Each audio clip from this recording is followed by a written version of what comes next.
MCC का मतियारहरूलाई फेरि कालोमुसो दलेर चारपटा मुडाएर देश निकाल्न जरुरी छ। सडकमा नाराबाजी होइन, सडकमा नाराबाजी होइन, जसले एमसीसी पास गर्न भूमिका खेल्छन् हो तिनको घर घर पस्नुहुन्छ, घर घर बजाउने हो। यिनलाई सामाजिक बहिष्कार गर्ने हो, यिनलाई सामाजिक तिरस्कार गर्ने हो, यिनलाई म मर्न खोज्दाखेरि पनि काल माग्दाखेरि पनि काल नआउने गरी तडपाएर राख्ने हो। यिनलाई त्यो सजाय भन्दा कम सजाय दिनु हो। जङ्गबहादुर राणाले पनि हिसाब किताब 104 वर्षसम्मको शासनकालमा जङ्गबहादुर राणाका सन्ततिले हिसाब बुझाउनु परेको थियो भने यिनले त आफैले बुझाउनु पर्छ हिसाब किताब। 2047 सालको संविधानमा फर्केपछि यिनका सबका एक एक हिसाब हुन्छन्।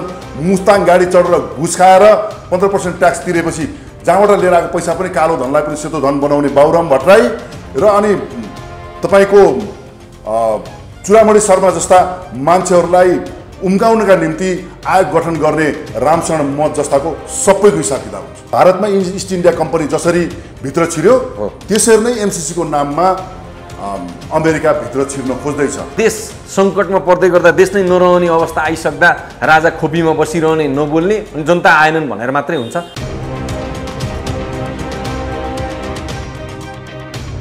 दर्शकबिन नमस्कार। आज हामी वीर गोर्खाली अभियानका अभियन्तासँग महत्त्वपूर्ण कुराकानी गर्छौँ।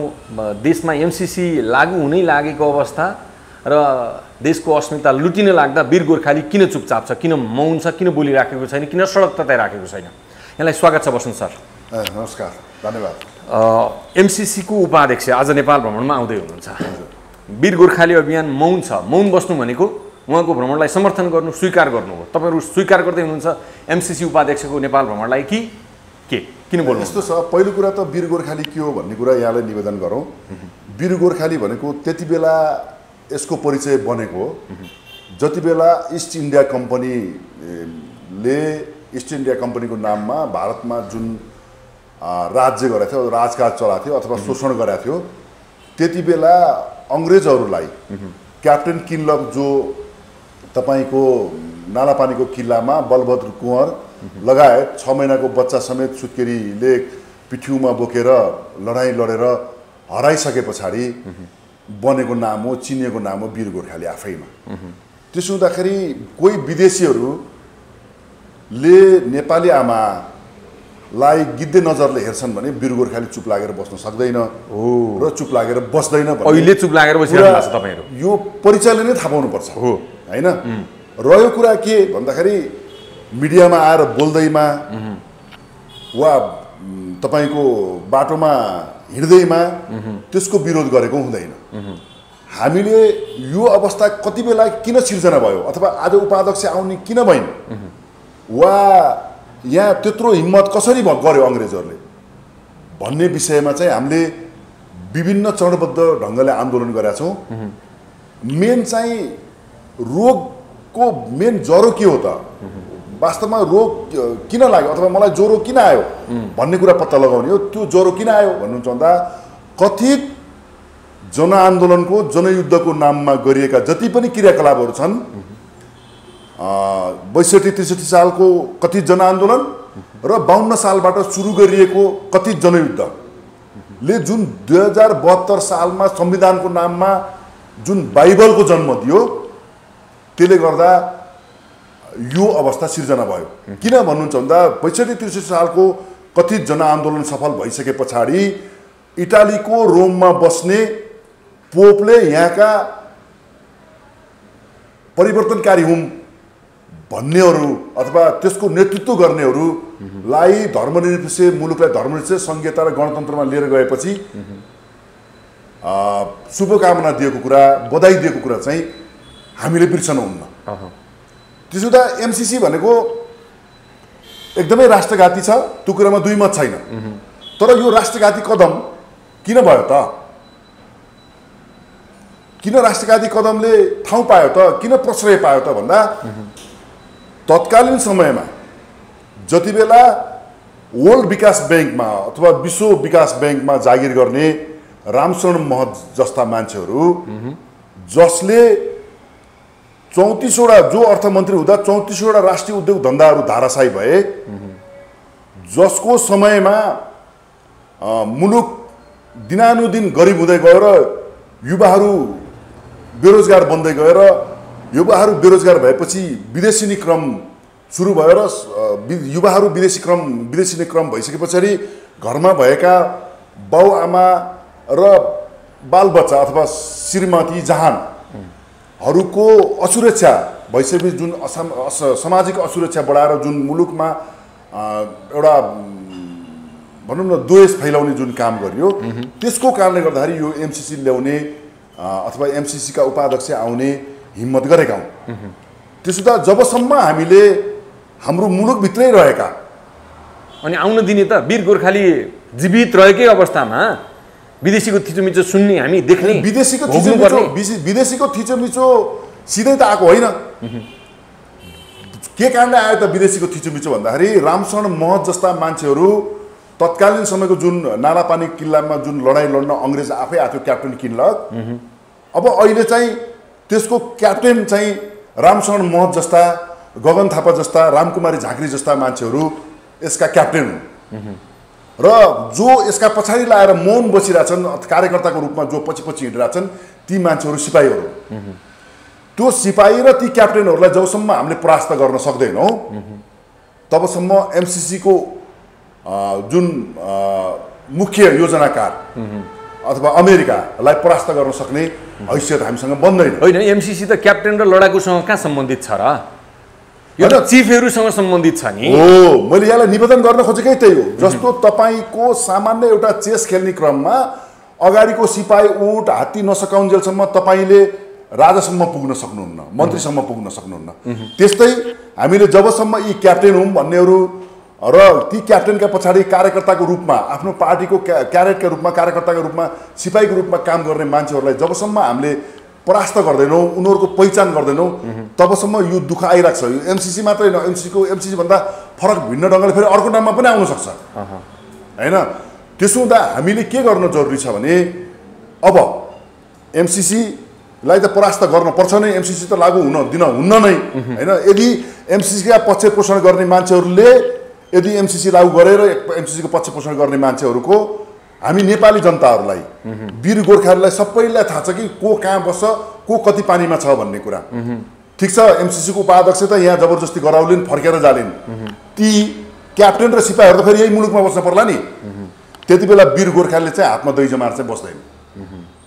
यहाँलाई मैले यो निवेदन गर्नु छ। अब आजैबाट फतिमाको राजनैतिक भेटघाट सुरुवात हुन्छ। आजै प्रधानमन्त्रीलाई भेट्ने, आजै अन्य दलका शीर्ष नेतालाई भेट्ने र भोलि संसद बैठक बस्दैछ। भोलिको संसदबाटै फास्ट ट्र्याकबाट यो पास गर्ने, एमसीसी पास गर्ने योजना छ भनेपछि अब तपाईँले यसरी भनेर मात्रै हुन्छ त? अब होइन, यसलाई भनेको मात्रै होइन। मैले यहाँलाई के निवेदन गर्न खोजेको भने हामीले भने मात्रै छैनौँ, गरे पनि छौँ। उहाँहरूलाई यो चेतावनीको साथ म के निवेदन गर्न चाहन्छु भने तपाईँहरू विदेशी दलाल नबन्नुहोस्, तपाईँहरू क्याप्टेन किनलक नबन्नुहोस्, तपाईँ क्याप्टेन किनलकका सिपाहीहरू नबन्नुहोस्। यदि तपाईँ त्यो बनेर यदि एमसीसी पास भयो भने वीर गोर्खाले तपाईँहरूको घर घरमा आएर तपाईँहरूलाई हिजो जसरी वीर गोर्खालीहरूले हिजो अङ्ग्रेजहरूलाई कारबाही गरे त्यसरी कारबाही गर्ने परिस्थिति सिर्जना नहोस्। फेरि तपाईँ फेरि अफगानिस्तानको घानी जस्तै भागेर 5 दिन अगाडि नै भागेर हिँड्न पर्ने परिस्थिति नआओस्। त्यो परिस्थिति सिर्जना नगर्नका निम्ति एमसीसी पास नगर्नुहोस् भनेर तपाईँ मार्फत उहाँहरूलाई यो निवेदन गर्न चाहन्छु। अथवा यसलाई निवेदन भने पनि निवेदन सही ल, यसलाई कडा रूपमा मान्नुहुन्छ भने पनि कडा रूपमै हामी उत्रिन तयार छौँ। त्यसो हुँदा हामीलाई नर्मल्ली शान्तिका दूत बुद्ध भगवान जन्मेको बुद्ध भूमि शान्तिको अग्रगामी दूतका रूपमा नेपाली बनाउने हो वा तपाईँहरूले फेरि हामीलाई पुरानै वीर गोर्खालीमा फर्काउने हो, त्यो तपाईँहरूले विचार गरेर बस्नुहोस्। एमसीसी पास गरे भने नेताहरूमाथि भौतिक कारबाही गर्छ वीर गोर्खालीले। वीर गोर्खालीले कस्तो खालको परिस्थिति आउँछ यदि एमसीसी पास गर्नुभयो र मुलुकको नेपाली आमाको हाम्रो जुन सार्वभौम सत्ता छ, जुन स्वतन्त्र छ, जुन हाम्रो एउटा सार्वभौमिकतामाथि यदि आँच आउने काम भयो भने हामी आफूलाई आत्मदाह गर्न पनि तयार छौँ र कसैले नेपाली आमाको छातीमाथि बुट बजार्ने प्रयास गर्छ भने त्यो खुट्टा काट्न पनि तयार छौँ। यति बेला प्रधानमन्त्री शेरबहादुर देउवा नेतृत्वको सरकारले एमसीसीको विरोध नगर्नु, मित्र राष्ट्रका प्रतिनिधिको नेपाल भ्रमण सम्पन्न गर्न दिनु, कहीँ कतै विरोध गरियो, कहीँ कतै अवरोध गरियो भने कडाभन्दा कडा कारबाही गरिन्छ भनेर गृह मन्त्रालयले चेतावनीपूर्ण विज्ञप्ति जारी गरेको छ। अनि उहाँको चेतावनीपूर्ण विज्ञप्तिले केही अर्थ राख्दैन किन भन्नुहुन्छ भने उहाँहरूको चेतावनीपूर्ण जुन विज्ञप्ति छ त्यो विज्ञप्तिभित्रकै अहिले फुटेर बनेको माधव कुमार नेपालको जुन समाजवादी एकीकृत पार्टी छ त्यो एकीकृत पार्टीभित्रकै भातृ सङ्गठनले गृहमन्त्रीको पुत्र जलाइसक्यो। त्यसले कुनै अर्थ राख्दैन, त्यसमा खास त्यो तुक छैन। किनभने उहाँहरू कस्तो कुरा गर्नुभयो, तत्कालीन समयमा श्री 5 ज्ञानेन्द्र वीर विक्रम शाहको सरकारले असक्षम प्रधानमन्त्री भनेर अपदस्थ गरेको होइन भने यी असक्षमहरूको गठजोड हो यो सरकार होइन। तपाईँको माधव कुमार नेपाल नेकपा एमालेको महासचिव अथवा अध्यक्ष सबै कुरा भएर सबैभन्दा जीवनमा त्यतिको हार कहिल्यै पनि बेहोरेको थिएन। त्यो पार्टीले त्यहाँसम्म पुगेको थियो तपाईँको 64 सालको चुनावमा। त्यसपछि असफल भएर राजीनामा दिएको माधव कुमार नेपाल, जसले माओवादी भन्ने पार्टीलाई कति 52-53 सालमा तपाईँको माओवादीको बागडोर सम्हालेका बाबुराम भट्टराई, जसले पार्टी नै विघटन गरेर असक्षम भएर प्रमाणित गरेका यी सबै असक्षमहरूको बिचबाट तपाईँले मुलुक कता डोरिन्छ भनेर त्यो विषयमा चिन्ता गर्न पर्दैन। किन भन्दा असक्षम भनेकै कमजोर हो, कमजोरहरू बोल्ने मात्रै हो, गर्दैन। यति बेला राष्ट्रियता कमजोर भयो, हाम्रो स्वाभिमान गुम्न आँट्यो, आमामाथि बलात्कार हुन आँट्यो, त्यसले रोक्नु पर्यो, त्यसको प्रतिकार गर्नु पर्यो, नेता भगाउ अभियान सुरुवात गर्नु पर्यो। हिजो बेलुकी मात्रै पनि संसद भवन अगाडि टायर बाल्ने काम भयो, युवाहरूले प्रतिकार सुरु गरे। यो स्थिति आयो भनेर आम नागरिकले किन बुझेनन् कि नागरिक किन सचेत भइरहेका छैनन्, किन सडकमा आइरहेका छैनन्? नागरिकले नबुझेको होइन, आम नागरिकलाई, आम जनतालाई, आम नेपाली जनतालाई, आम वीर गोर्खालाई यो विषयमा आरोप लगाउन पाइन्न। यो आरोप चाहिँ मिथ्या आरोप हुन्छ होइन। आम नेपाली जनताले पर्खर हेरेको कन्डिसनमा छन्। किन भन्नुहुन्छ भने आम नेपाली जनताले लोकतन्त्रको नाममा आन्दोलन गरिदिए 63 सालको जनआन्दोलन र 64 सालमा मुलुकलाई धर्मनिरपेक्ष गणतन्त्र र संहितामा लिएर गयो र त्यो बोकेको माओवादी पार्टीलाई 64 सालको आम निर्वाचनमा नेपाली जनताले सबैभन्दा ठुलो दलको रूपमा स्थापित गरिदिए। त्यसपछि उबाट जे बोलेको थियो त्यो अनुसारको काम हुन सकेन। त्यसपछि फेरि प्रजातन्त्रका लागि नेपाली काङ्ग्रेसलाई फेरि प्रमुख दलको रूपमा लगाइदिए र त्यस पछाडि फेरि कम्युनिस्ट जुन एउटा गठबन्धन थियो, नेकपाको गठबन्धन थियो, गठबन्धनले चाहिँ सर्वहारा वर्गको र समाजवादको कुरा अथवा साम्यवादको कुरा गरिसकेपछि ठिक छ यसलाई पनि हेरौँ न भनेर प्रमुख दलको रूपमा रूपान्तरण गरिदिए। तर यीहरू सबै असक्षम छन्। सबै असक्षम किन छन् भन्दाखेरि नेपाली काङ्ग्रेसलाई 2017 सालमा 2015 सालमा तपाईँको 2/3 बहुमत दिँदा पनि बोक्न सकेन होइन। तपाईँको 2000 यो पछिल्लो समयको जुन 74 सालको जुन चुनावमा छ त्यसमा 2/3 बहुमत दिँदा पनि बोक्न सकेनन् भनेको मतलब यिनीहरूले पत्थरको पनि भारी बोक्न सक्दैनन्, फुलको पनि भारी बोक्न सक्दैनन् भनेको कतै पनि यिनीहरू सक्षम हुन सक्ने अथवा सफल हुन सक्ने त्यो नै छैन। तैपनि विश्वास गरिहाल्यो हेरौँ भन्नेमा छन्। यदि साँच्चीकै एमसीसी पास गर्ने दृष्टता राखे र गरे भने यिनको घरबास चाहिँ उठिबास लाग्छ। नेपाली जनता छोड्दैनन् यो कुरा चाहिँ। नेपाली जनता वीर गोर्खाले यो कुरामा चुप लाएर बस्दैन। किन भन्नुहुन्छ त म गुल्मीबाट म आफू काठमाडौँमा आएर बसिरहेको छु होइन। यो गुल्मीबाट काठमाडौँमा आएर बस्दै गर्दा म 8 क्लासमा जति बेला म 8 कक्षामा जति बेला म पढ्थेँ त्यति बेला हरि गेवाली भन्ने हेड सर हुनुहुन्थ्यो, हामीलाई इङ्ग्लिस पढाउनुहुन्थ्यो र शिक्षा पढाउनुहुन्थ्यो। उहाँको भाइ हो प्रदीप गेवाली। उहाँले त्यो 8 क्लासमा मैले पढ्दै गर्दा उहाँ नेपाल कम्युनिस्ट पार्टी मालेमा आबद्ध हुनुहुँदो रहेछ, अहिले आएर थाहा भयो। उहाँले हाम्रो स्कुलमा भारतीय विस्तारवाद मुर्दाबाद, अमेरिकन साम्राज्यवाद मुर्दाबाद भनेर लेख्दा त्यतिका पञ्चमण्डलीहरूले पिटेर दाँत भाँचेको मेरो आँखाले देखाएको छु। आज उनकै भाइ जति बेला योभन्दा अघिल्लो सरकारको समयमा परराष्ट्र मन्त्री थिए, परराष्ट्र मन्त्री भएको बेलामा जुन एमसीसीको पक्ष पोषण गरेका छन् त्यो पनि गुल्मेली जनताले भुल्दैनन्। त्यो हुँदाखेरि प्रदीप गेवाली पनि सचिन जरुरी छ र रामकुमारी झाँक्री पनि गुल्मीबाट आएकी चेली हुन्, हाम्री चेली हुन् होइन। ती चेलीमै भएर बस्नलाई मैले विनम्र निवेदन गर्दछु। होइन भने गुल्मेली जनताले रामकुमारी झाँक्रीलाई पनि बाँकी राख्दैन। सबको एक एक हिसाब हुन्छ, सबको एक एक हिसाब हुन्छ, कसैको बाँकी रहन्न। जङ्गबहादुर राणाले पनि हिसाब किताब 104 वर्षसम्मको शासनकालमा जङ्गबहादुर राणाका सन्ततिले हिसाब बुझाउनु परेको थियो भने यिनले त आफैले बुझाउनु पर्छ हिसाब किताब। के सोचेका छन् यिनीहरूले?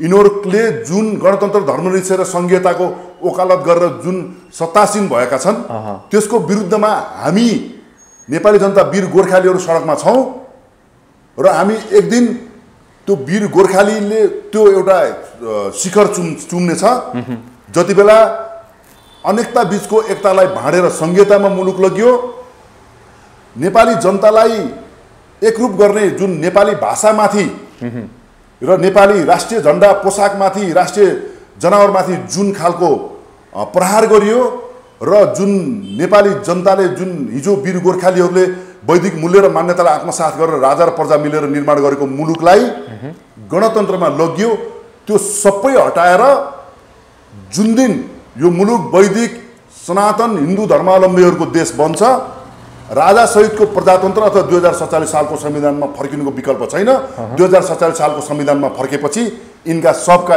एक एक हिसाब हुन्छन् मुस्ताङ गाडी चढेर घुस खाएर 15% ट्याक्स तिरेपछि जहाँबाट लिएर आएको पैसा पनि कालो धनलाई पनि सेतो धन बनाउने बाबुराम भट्टराई र अनि तपाईको चुडामणि शर्मा जस्ता मान्छेहरूलाई उम्काउनका निम्ति आयोग गठन गर्ने रामशरण मत जस्ताको सबैको हिसाब किताब हुन्छ यहाँले अहिले एमसीसीको सन्दर्भमा जे जति राष्ट्रघातका कुराहरू गरिराख्नु भएको छ यस्तो हुनसक्छ यस्तो हुँदैछ यो हो यो राष्ट्रियताको पक्षमा छुँदै छैन भनेर भनिराख्नु भएको छ तर एमसीसीका पक्षधरी नेताहरू भन्दैछन् राष्ट्रवादको सन्दर्भमा एमसीसी 1% पनि उल्टो छैन यसले राष्ट्रियतालाई कमजोर बनाउँदैन राष्ट्रियताको पक्षमा छ विकास छ रोजगारी सृजना हुन्छ र प्रसारण लाइन बन्छ बाटो बन्छ यसको विरोध गरेर प्रतिगामीहरूले राजावादीहरूले सरकारलाई कमजोर बनाउने व्यवस्थालाई कमजोर बनाउने काम गरे यसको पछाडि नलाग्न भनेर उनीहरूले अनुरोध गरेका छन् हैन त्यो त जो धेरै किन टाढा जानु पर्यो तत्कालीन समयमा पञ्चायतले निर्माण गरेका 34 वटा राष्ट्रिय उद्योग धन्दा खानेहरू हैन अनि त्यसपछि आएर ट्रली बसदेखि बाँसबारी छाला उद्योगदेखि लिएर आएर हेटौँडा कपडा उद्योग विराटनगर जुट मिल भिरकुटी कागज उद्योग बुटोल धाउ कारखाना यी सबै खानेहरूले अब फेरि रोजगारी सिर्जना गर्छन् युवा पलायन गराउनन् भनेर पत्याउने भनेको बुवासोले हैन बुवासोले बाख्रो खान्न भने जस्तै हो हैन बुवासोले राम्रोसँग थाहा नपाउने गरी डियाले थाहा नपाउने गरी कन्याएर भित्र्यास खाइदिन्छ त्यस्तै यिनीहरूले भित्र्यास खान खोजेका हुन् भित्र्यास भनेको के हो भन्नुहुन्छ त जुन विभिन्न जात धर्म भाषा भाषी जुन हामी मिलेर बसेको छ नि तिनीहरूलाई भिन्न भिन्न गराएर छिन्न छिन्न गराएर आफूले चाहिँ तर मार्ने काम मात्रै भइरहेछ साँच्चीकै एमसीसीको विषयमा कुरा गर्नुपर्ने हो भने तत्कालीन समयमा इस्ट इन्डिया कम्पनीमा भारतमा इस्ट इन्डिया कम्पनी जसरी भित्र छिर्यो त्यसरी नै एमसीसीको नाममा अमेरिका भित्र छिर्न खोज्दैछ किन छिर्न खोज्दैछ भन्नुहुन्छ भन्दा जति बेला श्री 5 बडा महाराज धीरा पृथ्वीनारायण शाह सरकारले मुलुक एकीकरण गरिसकेपछि वैदिक मूल्य र मान्यतालाई आत्मसात गरेर राजा र प्रजा मिलेर जब मुलुक एकीकरण गरिबक्स्यो त्यस पछाडि यहाँ भएका क्रिश्चियनका पास्टरहरूलाई लखटी बक्सेको कुरा अंग्रेजहरूले भुल्या छैनन् त्यसैको बदला स्वरूप एमसीसी यहाँ छिर्न खोजाइएको हैन त्यसो हुँदा त्यसको त्यो फिरिङ्गीहरूको बैरीहरूको डटेर सामना गर्छ वीर गोर्खालीले र आम नेपाली जनतालाई वीर गोर्खालीले यो आह्वान पनि गर्छ कि अब चुप लागेर बसियो भने हामीलाई भावी पुस्ताले धिक्कार्नेछ सराप्नेछ र अघिल्लो जुन हाम्रो पुस्ताले जुन हामीलाई जुन एउटा गर्व गर्ने गौरवान्वित महसुस गर्ने जुन सिङ्गो स्वतन्त्र अविभाज्य मुलुक नेपाल दिएका छन् ती पितृहरूले ती अगुवा पुस्ताहरूले पनि हामीलाई सराप्नेछन् त्यो दुवैको सरापबाट बस्नका निम्ति यहाँले नागरिकलाई चुप लागेर नबस्न भन्नुभयो ल आउने कहाँ आउने कहिले आउने कसको नेतृत्वमा आउने त्यो त चाहियो नि त एउटा आन्दोलनको अगुवाई गरिदिने एउटा समूह त चाहियो नि त वीर गोर्खालीले गर्नु पर्यो त त्यसको काम वीर गोर्खालीहरू हिजो जसरी वीर गोर्खालीहरू 1200 वीर गोर्खाली गोर्खा राज्यका 1200 वीर गोर्खालीहरू आफ्नो स्थानबाट आए नि त विशेषनगर चाहिँ आफ्नो ठाउँबाट आए विराज बखती आफ्नो ठाउँबाट आए कालु पाडे आफ्नो ठाउँबाट आए पन्त आफ्नो ठाउँबाट आए जरसिंह राणा आफ्नो ठाउँबाट आए सबैजना आफ्नो ठाउँबाट आएर अंग्रेजलाई परास्त गर्न सकिएको थियो नि त त्यसरी आफ्नो ठाउँबाट हिजो जसरी 1200 घरकुरियाका गोर्खा राज्यका 1200 घरकुरियाका गोर्खालीहरू जसरी बाहिर आए त्यसरी नै अब बाहिर आएर एमसीसीलाई परास्त गर्न जरुरी छ। एमसीसीका मतियारहरूलाई फेरि कालोमुसो दलेर चारपाटा मुडाएर देश निकाल्न जरुरी छ। वीर गोर्खालीले सडक आन्दोलनको उद्घोष कहिलेबाट गर्छ? वीर गोर्खालीले सडक आन्दोलनको उद्घोष त्यति बेला गर्दछ जति बेला यिनीहरूले साँच्चीकै एमसीसी पास गरे भने हामी यिनका घर घरमा जान्छौँ। अनि सडकमा नाराबाजी होइन, सडकमा एमसीसी पास गर्न भूमिका खेल्छन् हो, तिनको घर घर पस्नुहुन्छ, घर घर बजाने हो, यिनलाई सामाजिक बहिष्कार गर्ने हो, यिनलाई सामाजिक तिरस्कार गर्ने हो, यिनलाई मर्न खोज्दाखेरि पनि काल माग्दाखेरि पनि काल नआउने गरी तडपाएर राख्ने हो। यिनलाई त्यो सजायभन्दा कम सजाय दिनु हो यदि नेपाली आमा माथि धाव बोल्ने एमसीसी कार्यान्वयन गरे भने। कार्यान्वयन हुन्छ या हुँदैन तपाईहरु पर्खर हेरेको अवस्थामा छौँ। यदि यिनीहरूले यदि त्यो एमसीसी पास गरे भने हैन यी मिखाइल गोर्बाचोभहरूलाई हैन तत्कालीन समयमा तपाईको 1979 मा हैन जुन मिखाइल गोर्बाचोभलाई त्यो भन्दा अघिल्लो वर्ष चाहिँ नोबेल पुरस्कार दिएर मुलुक टुक्रा टुक्रा बनायो अमेरिकाले, त्यसरी नै हामीलाई एमसीसी लिएर आएर टुक्रा टुक्रा बनाउन खोजिएको छ रामचरण महत जस्ता मान्छेहरू लगाएर। अस्ति जसले मुलुकमा जो अर्थमन्त्री थियो त्यति बेला जसले अर्थतन्त्र मुलुकको धाराशाही बनायो, तहस नहस बनायो, मुलुकको उद्योग धन्दाहरू ध्वस्त बनायो, त्यसलाई सबैभन्दा राम्रो उद्योग के अरे सबैभन्दा राम्रो अर्थमन्त्री भनेर पुरस्कार दियो पश्चिमाहरूले। त्यो भनेको के भन्दाखेरि तत्कालीन समयमा मिखाइल गोर्बाचोभलाई नोबेल पुरस्कार दिनु र राम्रो अर्थमन्त्री भनेर युरोपियन युनियनले रामचरण महतलाई दिनु उस्तै हो। त्यसो त यस्ताहरूको हिसाब किताब गर्छ एक दिन वीर गोर्खालीले। एमसीसी मार्फत राष्ट्रघात हुँदैछ भन्ने आम नागरिकले बुझिया छन्, बोलेका छैनन्, सोशल मिडियामा त बोलेका छन् हैन, सडकमा आए छैनन्। राजा र राजदरबारको प्रसङ्ग आम नागरिकले कोट्याउने गर्छन् कि यी नेता भन्दा त राजै ठिक भन्न थालेछन् नागरिकले। तर त्यही राजा यति बेला नागरिकको स्तरमा बसिरहँदा आम नागरिकलाई एउटा ट्विटसम्म पनि नगरिदिने, एमसीसीको विषयमा एम पनि उच्चारण गर्न नचाहने, त्यसो हुँदा राजाको पनि कहीँ भूमिका हो कि अदृश्य ढङ्गबाट राजा पनि संलग्न हो कि एमसीसीमा भनेर नागरिकले प्रश्न गर्न थालेका छन्। राजा किन नबोल्या यो विषयमा? यस्तो छ जस्तो एउटा दक्ष बाउआमाले जन्माएको छोरो जसलाई लालन पालन पोषण पढाइ आदि इत्यादि सबै कुरा गराइसके पछाडि विदेश पढ्न जान्छु भनेर विदेश समेत पढ्न पठाएर फर्केर आएको छोराले विवाह गरे पछाडि बाउआमाको नाममा भएको श्री सम्पत्ति जति सबै ल्याप्चे लगाएर त्यो श्री सम्पत्ति सबै कुरा बेचेर बाउआमालाई वृद्धाश्रममा लगेर राखेर अमेरिका छोरो फेरि उड्यो अथवा जहाँ पढ्न पठाएको थियो बाउले त्यही उड्यो भने बाउ कसरी किन केका लागि पछाडि पछाडि अमेरिका पुग्छ र? वृद्धाश्रममै ठिक छ भन्ने गरी सोचेर जसरी बस्छ त्यसरी नै माराधिरा सरकार त्यसरी बसिबसेको अवस्था हो। के हुँदो रहेछ भनेर हेरेर बस्ने होइन भनेको त्यो के हुँदो रहेछ भन्दा पनि यति प्रताडित गरिसके पछाडि पनि होइन राजाले अभिभावकत्व ग्रहण गर्न तयार छु भन्दै पनि एमसीसीदेखि लिएर आएर हरेक कुराहरू एमसीसीका कुरा छन्, तपाईँको 72 सालका भूकम्प पीडितका कुराहरू छन्, अहिले बाढी पीडितका कुराहरू छन् होइन।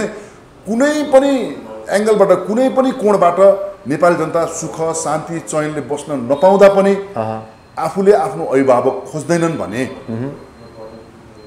नागरिक आफै जानु पर्यो निर्मल निवास खोज्दैनन् भने होइन। हिजो आफै जनता सडकमा आएर अनि गणतन्त्र अथवा धर्मनिरपेक्ष अथवा संहिता मागेका त थिएनन्, तर घुमाउरो ढङ्गबाट जुन लादियो होइन।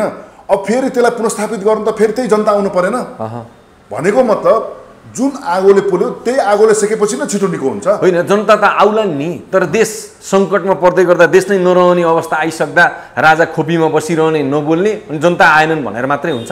यो सङ्कटको बेलामा जनतालाई सम्बोधन गर्नु पर्यो नि, त्यसपछि आउँछ नि जनता। अभिभावकले बोलाउनु पर्यो जनतालाई। हो, जनतालाई सम्बोधन गर्ने बेला आएको कुरा जुन तपाईँले भन्नुभएको छ, मलाई पनि कतै त्यो बेला आयो कि अब केही सम्बोधन गरिबक्सन पर्छ कि भन्ने लागेको छ, मलाई पनि लागेको छ होइन।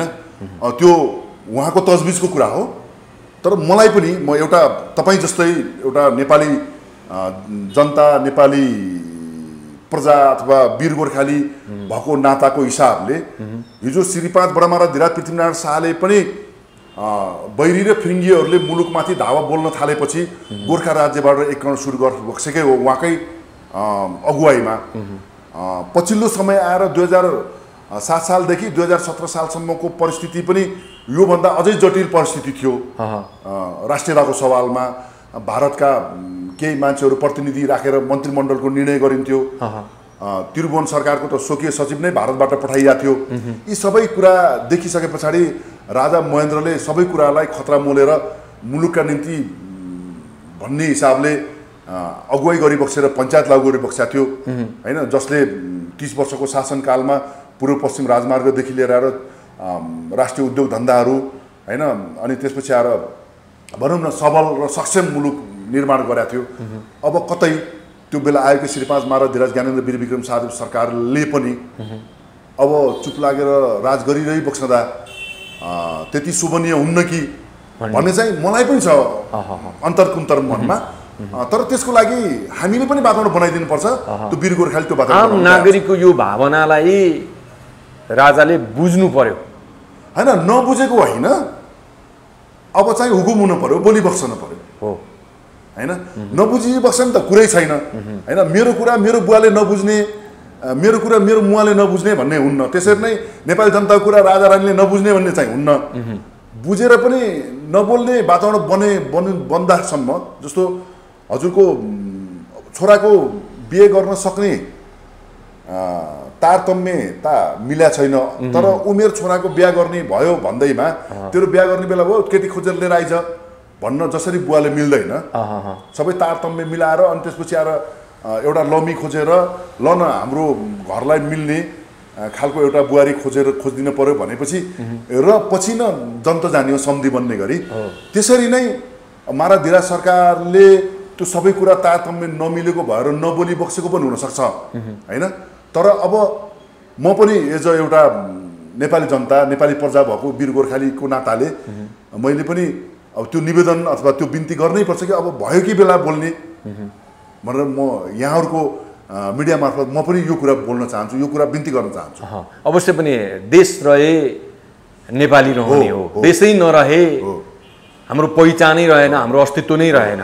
देश र अस्तित्व बचाउनका लागि, राष्ट्र राष्ट्रियता बचाउनका लागि यति बेला हरेक नागरिकदेखि लिएर पूर्व राजा समेत सक्रिय हुनुपर्ने, बोल्नुपर्ने अवस्था आएको छ हो। मैले यहाँलाई के निवेदन गर्न चाहन्छु भने मुलुक रह्यो भने, देश रह्यो भने मात्रै बाहुन, छेत्री, लिम्बू, मगर, गुरुङ, काङ्ग्रेस, कम्युनिस्ट, एमाले हैन, राप्रपा, अनि त्यसपछि आएर राजा प्रजा, हिन्दू धर्म, बुद्ध धर्म, मुस्लिम धर्म यो सबै रहने हो।